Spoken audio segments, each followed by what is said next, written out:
Hey Asia, good morning. Rob Cesternino from RHAP. How are you? Rob, I'm doing as best as I can be on Yeah. the night after a night I have not been looking forward to for the past 4 to 5 months. So, Yeah. Was not even looking forward to it, thinking about it at this point in time. So, a big blindside for us, but just want to first off send you a ton of love after all this, and you just want to say really proud of the game that you were playing out there. Would love to talk a little bit about it with you.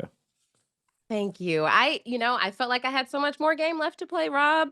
I just Yeah. felt like I was in a situation where I walked into the game thinking, okay, I know that I'm on a tribe of six. I am willing to work with the other five. And then it's just like each person, there were a story for each person that made that difficult and like had to lock me in to the four that I was trying to be loyal to. I was trying to be as loyal as possible to Sol, Teeny, and Kishan. And I was trying to reassure them as much as possible. I was trying to make them so sure that there was no option that I would ever work with Rome. And through that, I couldn't work with Genevieve because Genevieve and Rome were so locked in that, like, Rome is such a loud person. The only time I ever heard him whisper was when he was off talking to Genevieve. So it was just knew that that was impossible. And so I was just like, look, this is a four I have to work with. And it's like, if that's the four I can't work with, unless an advantage falls out of the sky, it's not happening. Had you been getting signals prior to losing the immunity challenge that Teeny and Kishan were more likely to go with the Rome and Genevieve pair before you had lost the challenge? So I had so it was one of those things where when the four of us locked in together day two, where it's like, we really like this four. This is the four that we want to work with. I think I started to notice these things like, okay, I feel good with Teeny. I feel good with Saul. Saul, I felt the closest to. Like, that was my safety blanket. That was the person I could talk to about everything back home that I was like, that was my get away from the game. Me and Saul could just go on the beach and just talk about life. And then we're like, okay, now let's compare everything we've been told. So we told each other everything that was going on, always compared notes. And so I knew that me and Saul were so locked in. And so it became very, very apparent that Keyshawn and Teeny were so locked in. So then, okay, we have three duos now. So it's like, I know that Keyshawn and Teeny, even though they're telling me we're good, it's just like, okay, but you also have this other option. But the fact that we openly talked about it, we said, like, y'all should make Rome and Genevieve feel like you're with those four. It's just that that was their real thing, whereas me and Saul were their fake thing, apparently. And so it's just like I was getting signs in that, like, I would see Teeny and Genevieve talking a lot, and I'm like, "Okay." And Teeny's just like, "Yeah, like, I feel like I haven't talked a lot with Genevieve, so I'm just gonna spend some more time getting to know Genevieve." And so I feel like it was a situation where I was I don't know if I was being forced, but I felt like I was overestimating my relationship with Teeny, because even the night that Roan woke Teeny up to tell Teeny about the idol, he woke me up. Rome's volume is at 11 always, right? And so I'm just like, he's teeny, teeny, teeny, wake up. And so I wake up because I slept in between Keyshawn and Teeny. And so I see them walk away and I'm just like, okay, I'll ask Teeny in the morning, like what they talked about. And so Teeny told me it was something else. And so I think it was a situation where, like, okay, then I think back, like, should I have gotten up and like snuck and hid and like built a bunker and tried to listen? But then I'm like, that wasn't the game I was trying to play because I wanted Teeny and Keyshawn to feel like I fully trusted them, which I was trying to do. And I was trying to reinforce that with them. But it still felt like I knew when we lost, I'm like, it could go either way. It's their choice at this point, which I hated because I was just like, this feels so out of my hands. Like, in that situation with three duos, why not the outer duos go for the middle duo? But anytime I had a conversation with Rome or Genevieve about how they felt about everyone else, Rome would say, "Oh, I feel so good about Teeny and Keyshawn. Like, if we went to tribal between Saul and Genevieve for me." I'm like, "Yeah, right. Like, you're lying to me. Genevieve's not even on the table for you." And then knowing Genevieve was so locked in with Rome, but then didn't but felt so good about Keyshawn and Teeny. I was like, okay, it's me or Saul. And so yeah, it just made it really difficult because I'm just like, it's literally them choosing who they want to be loyal to.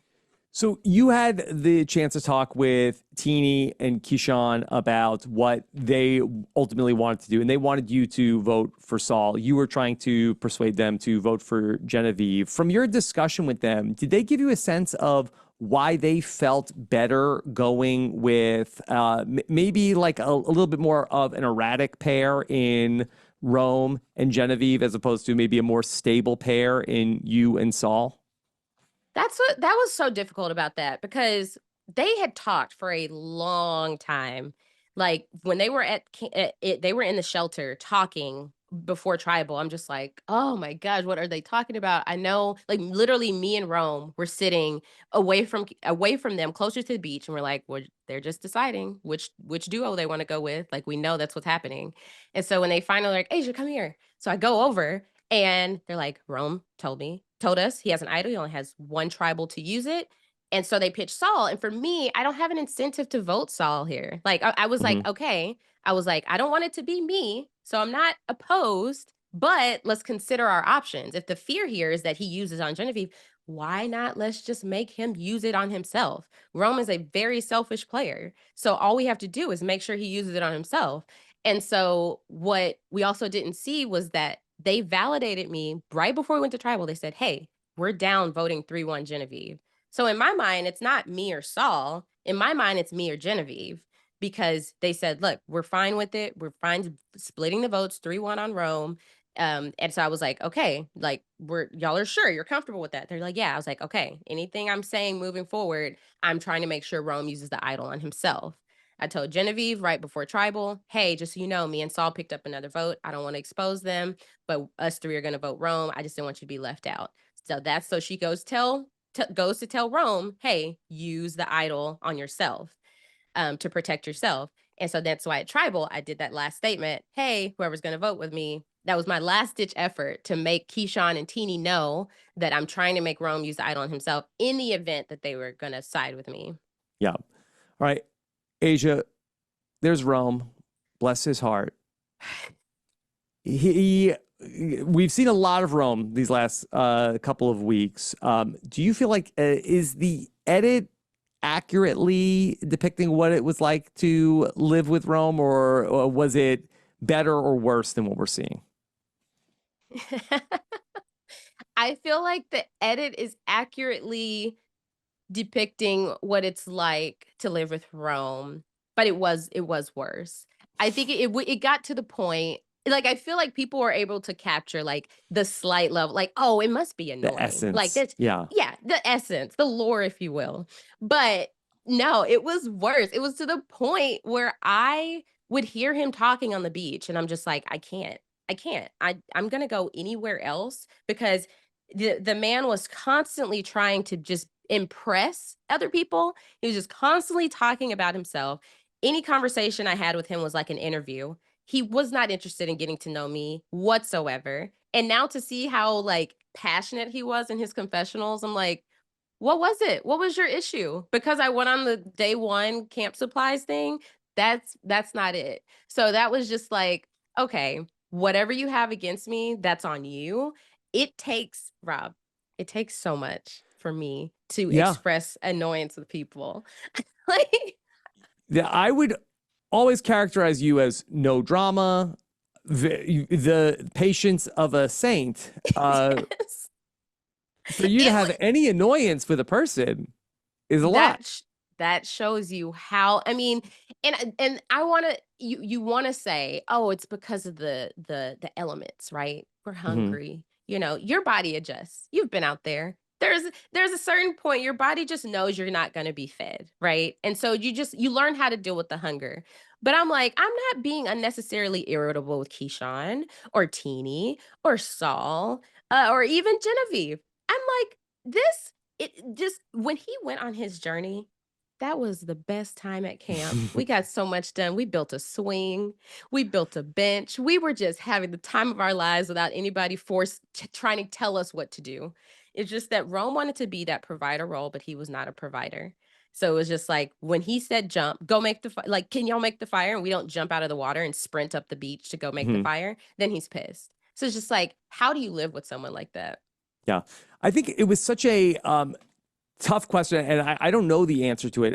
How do you stop somebody like Rome from going on the journey? The boat comes, nobody, I presume, maybe Genevieve, I presume that nobody wants him to go on the journey. Somehow he's the person getting in the boat. How do you stop that? You know, I tried because not physically, but Not like with we TK.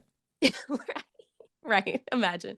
Um, I first immunity challenge when we had won by a long shot. We said, look, if Jess says if somebody has to go on a journey, let's decide now. And so Rome and Saul played rock paper scissors. Saul won. We said, okay, Saul, you'll be the one to go. And so then when it didn't happen, we're like, okay.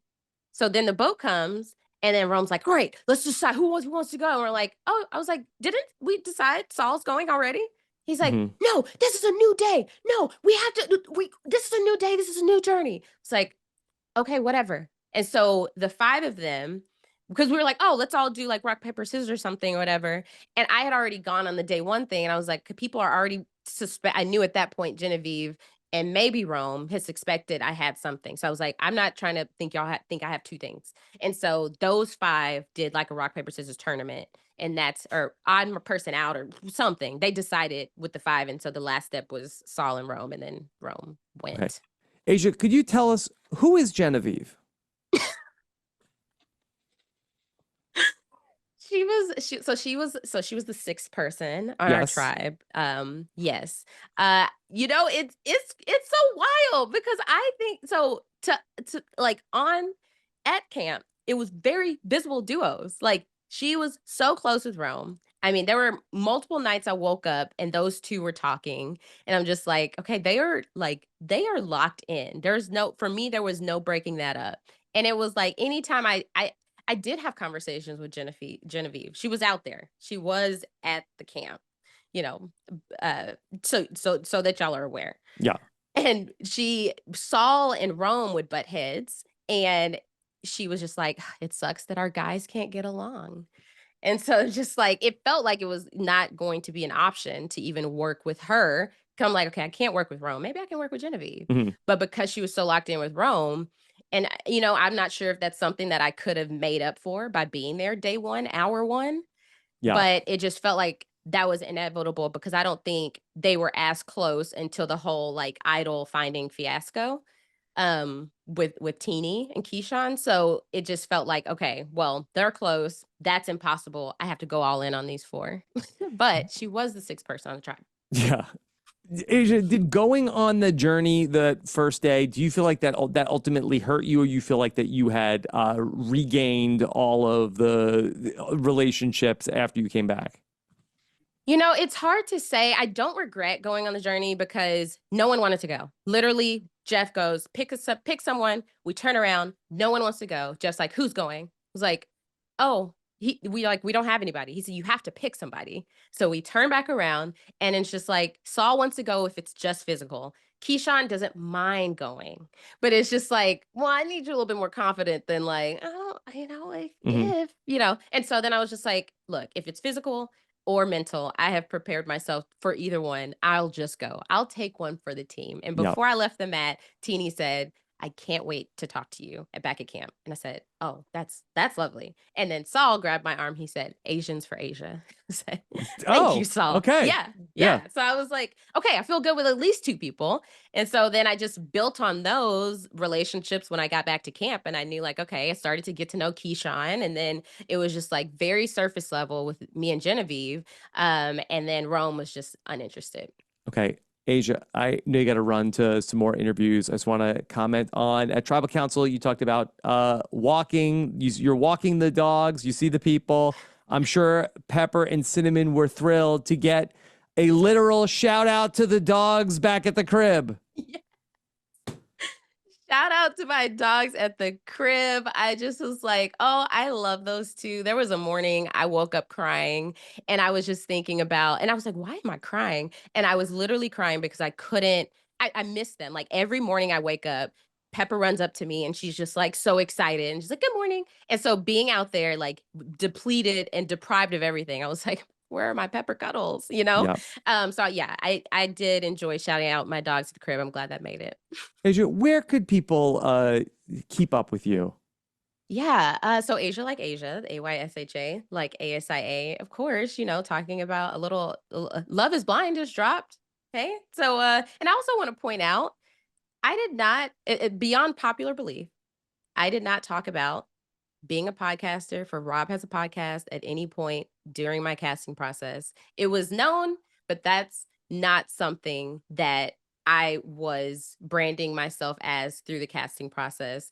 I went through as myself, you know, not that it's a costume, but I Mhm. just want to put it out there that I love podcasting for Rob Has a Podcast. It's so enjoyable. You are the best podcaster in the game in this space. If we are not talking about On Fire with Jeff Probst, okay? Just wanted to Okay, be you clear. got it. Yeah, Okay, with the exception. But thank you, Rob. And I just wanted to make that clear. duly noted. Asia, great job. Sorry that it didn't work out. You get unlucky sometimes, and there's nothing you can do about that. But great to watch your journey through this whole process. And I'll talk to you soon. Okay. Bye, Rob. All right. Thank you. All right. Take care, Asia. Bye.